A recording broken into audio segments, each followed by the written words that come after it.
Back from the gym, and we didn't read David Brooks yet. We usually do that on the way to the gym. So David Brooks, Western Civ, Western Civ, character, institutions, and America. the stories that bind us together. Okay. Connection. Friday, February 22nd, 2019. The lawyers who did not break. Okay. Unbroken lawyers. Seems like there's an unbroken chain of lawyers strung across the whole country. Yep. And the lawyers. A crucial question of the Trump years has always been, will our institutions hold? Will the legal, political, and social institutions of American life be able to withstand the norm-destroying corruption of King Chaos? Norm-destroying corruption. King killing, yeah. King Chaos. Yep. It's like the character in Mario Brothers, isn't it? That Mario's always tried to rescue Princess Peach from, I think he was orange too. The U.S. Congress has not fared well. Does it mean Congress hasn't fared well, or the people they serve hasn't fared well? He's talking about institutions. He always talks about institutions. Well, the U.S. Congress sure it ever worked as an institution. It was always, corrupt for the powerful, but it sometimes works. It's a matter of scale. This one's off the scale. I mean, we had norms. The norms had some corruption around the edges, but now we're talking about norm destroying. We're talking about epic levels of corruption. Okay, back to David then. The U.S. Congress has not fared well. Many Republicans have been supine. That means they're laid out horizontal. I know. Supine. Mansplaining. While Donald Trump has shriveled congressional authority and shredded the rules. That's a little sexual, supine and shredded. And shriveled. Actually shredded, too, for that matter. Is it? You're not womansplaining? Okay, I was just getting it in. All right. Or let's just keep going. Shriveled. Yeah. Yeah. Shredded.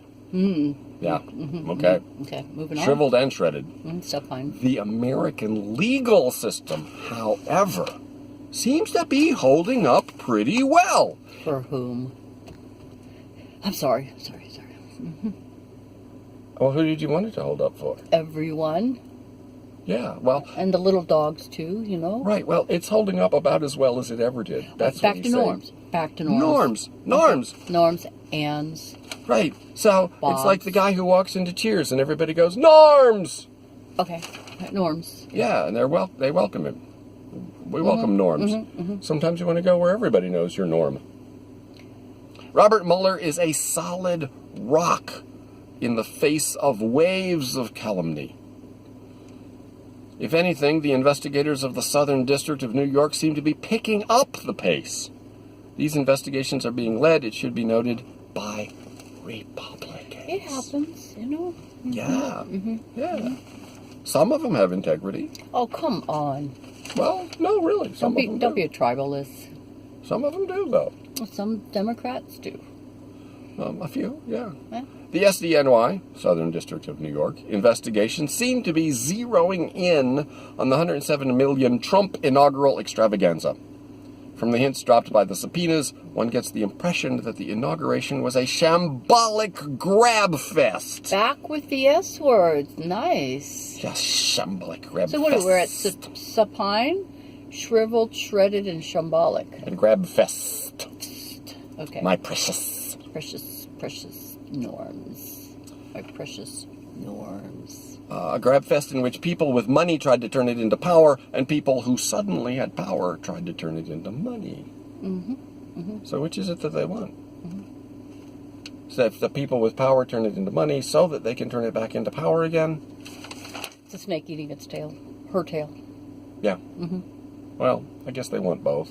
They want to eat both their tail and... Yeah. Yeah. Some legal experts believe the inauguration is being aggressively probed as a racketeering operation. A continuing criminal enterprise complete with mail fraud, wire fraud, money laundering, and the rest. The rest? Or what else goes on in a racketeering operation? Don't know. I don't know. Well, yeah. Conspiracy, corruption. Bad news. People in cahoots. Yep. So, why aren't the legal authorities wilting? After all, Congress wilted. Lindsey Graham wilted. I'm sorry. You could just kind of take some of these words and write a romance novel with them. Wilting, shriveled. Probe, mail fraud. I'm just saying. Mail fraud? That's erotic. Bodice ripping and mail fraud. It is when you're 60. It is when you're 61. Yep. Nothing more exciting than ripping a little bodice and doing a little mail fraud. Yep. So why aren't the legal authorities wilting? One explanation: institutions and character. Oh. He left out God connection. Bless America. Yeah. Mm-hmm. Well, that's how you get it. Oh, institutions and character. Okay, right. The legal institutions instill codes of excellence that are strong enough to take the heat.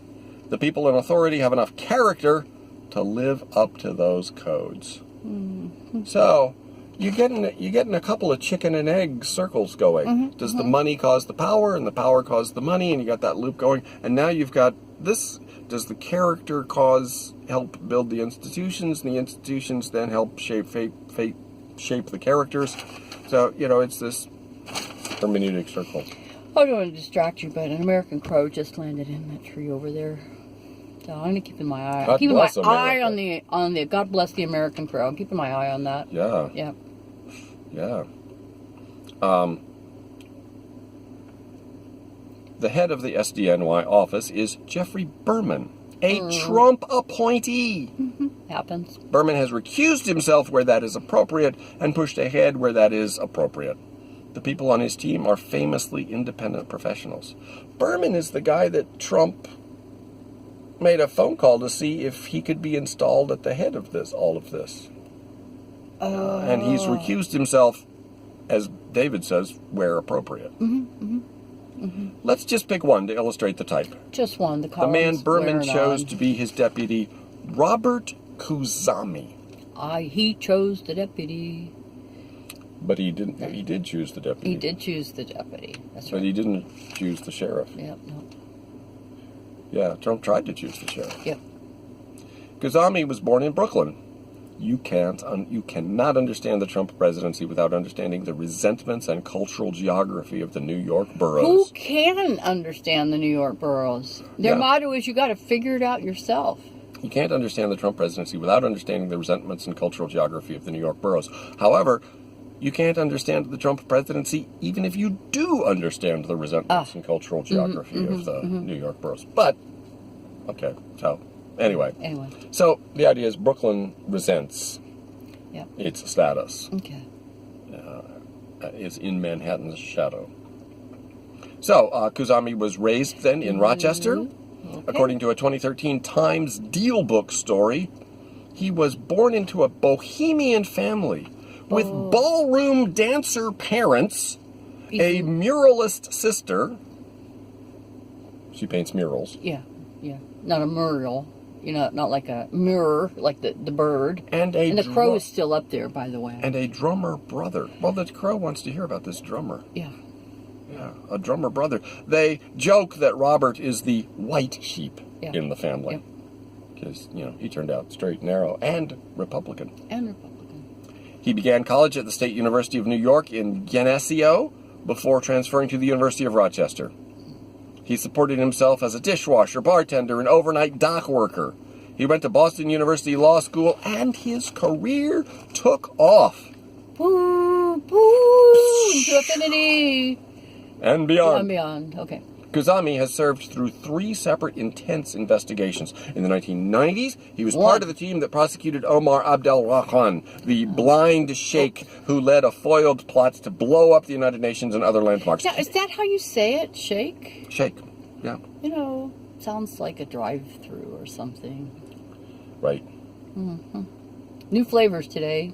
Right. If the hamburger is halal, it's at the Steak and Shake. I'm not sure we can talk like this. We can't talk like that. Okay, better stop now. Okay. Politically incorrect once again, but it's in the privacy of our own car. Who's listening? Khuzami has served through 3 separate intense investigations. I said that. In 2009, in the wake of the financial crash, he was named head of enforcement at the Securities and Exchange Commission, he revitalized a demoralized unit. And now he is part of a team taking on the President of the United States. POTUS. Boom, boom, boom, boom, boom. Kuzami v. POTUS. In between his government service, he's taken lucrative private sector jobs as general counsel for Deutsche Bank and a partner at Kirkland & Ellis. So, he likes money too. Kirkland Phallus? Kirkland and Ellis. Oh, okay. Get your mind out of the gutter. Andrew McCarthy was one of Kuzani's fellow prosecutors in the Blind Shake case. In his book, Willful Blindness, McCarthy describes Kuzami as fearless, dogged, and willing to contend with the thorniest knots of evidence. Ooh. He is ready to wrestle with that knot. Yep. Go to the mat with that knot. Because if knots are thorny, nobody would want to untie them, right? A thorny knot would hurt your fingers. It would hurt your fingers. But Kuzami's fearless. He goes right after it. In an email to me, McCarthy wrote that Kuzami, quote, is as terrific as you may suspect he is. Oh.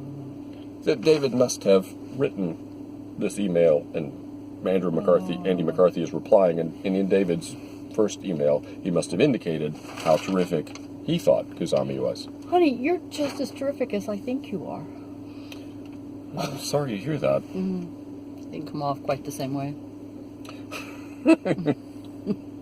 Yeah, what if David suspects he's not terrific at all? Over the years, Kuzami's employees have generally described him as intimidating but likable. Oh, Do you like people who are intimidating? Nice. Or like a certain kind of... It's not about me. This is about this article. So march on. He was intimidating after the financial crisis. In the 2011 fiscal year, for example, the SEC brought a record 735 enforcement actions. Bam! Bam. In the same year, his division collected $2.8 billion in penalties and disgorgement. Oh. Disgorgement? Disgorgement. How's that different from penalties? I don't know. Disgorge that money. Puke it up. Puke it up, okay. His critics have often come from the left. Kuzami spoke at the 2004 Republican National Convention in defense of the Patriot Act. Some argue plausibly that as general counsel to Deutsche Bank from 2004 to 2009, he should have been aware of the financial shenanigans of that era. Others argue that since he's been through the revolving door between the elite firms and big government, he's actually been soft on Wall Street bigs, charging them penalties but not actually holding them responsible. Oh, you wouldn't be alone. Yeah. So this is our hero now. Ah, my hero. David's hero is my hero. Yeah, but he's a guy who was soft on the Wall Street bigs. Well, heroes are a mixed bag. One thing about the Trump administration is it really lowers our bar on who's a hero. The critics may have a point, but when you look at Kuzami and the prosecutors like him, you see people who had been formed, who have been carved by institutions and experience for a moment and a role like this. Ooh. Kuzami is a tested professional. Yay. Dun, dun, bum, bum. He's proved his skill at the highest levels. Ooh. He's a Wall Street and legal insider. Boo. He's seen national security, Wall Street, and white-collar corruption from all angles. He's looked at corruption from all sides now. And he's a patriot. Run him up the flagpole and let us all salute. He's given up lucrative jobs to serve. To serve. He's traded money for power, just like all those other corrupt people. Yep. In that regard. Oh, okay. He's not different. The point of this is not to lionize Kuzami. Lionize? It's not? Lionize. He used a mammal verb. He used a mammal verb? He verbed a mammal. Lionize. Yeah. But it's been verbed for a long time. Yeah. He's part of a team. There are teams like that spread anonymously throughout the U.S. government. Where? Oh, well, they're anonymous. Yeah. Oh, that's right. Except Kuzami's isn't anonymous anymore. No. So it's not just like his, because his is anonymous, so it wouldn't really be just like his. But they're like his, except in that they're anonymous and his isn't. Okay. Other than that, they're like that. They are clinging tenaciously to the old standards of right and wrong, to the Constitution. Ooh. The norms, yes, the norms, God damn it. Old standards of right and wrong, the Constitution and the rule of law. And if we get through this, it will be because of people like them. The heroes, the people, the legal establishment where they have institutions that support character and they have people of character that support institutions, and so the legal establishment is holding up. Congress, however, has largely caved. So we're going to be okay. Everything's going to be okay. No. The final sentence is, if we get through this, it will be because of people like that. Okay, so we might not get through this. So doom and gloom. What on the David Brooks bingo card did we hit today? Doom and gloom, Trump, institutions, character. But we didn't get connection. He didn't say the word connection. No. And he didn't say. But that's the free space in the middle of David Brooks bingo. Yeah, well, and he didn't say virtue either, but he was talking about character virtues. He was talking about Kuzami's virtues all the way through. And he did say Republicans and Democrats. He did. He did not say the word Democrat. The word Democrat is not in there. He mentioned Republicans a few times by way of pointing out that these people who are decent, some people who are semi-decent at least, are also Republican. So what's the take home from his article? What are we going away with other than we might be okay? Well, I'm reminded of a cartoon I saw that came out in the month or so after Trump's inauguration, early 2017. It showed Lady Justice with the blindfold on and holding the balance scales. And behind her is Lady Liberty standing, looking rather put out and under threat. And Lady Justice is standing in front of Liberty, and she's holding off Donald Trump. She has her hand out on Trump's forehead. The hand. Well, he's leaning into her hand, and he's waving his arms, trying to push forward. And Justice is saying to Liberty, I got this. And I found that such an oddly hopeful cartoon, that the institutions of justice, our legal system, will help protect our liberties when Congress cannot be counted on to do so. For justice for all. Yes, liberty. Crows, little dogs, people of color, LGBTQ people. All those.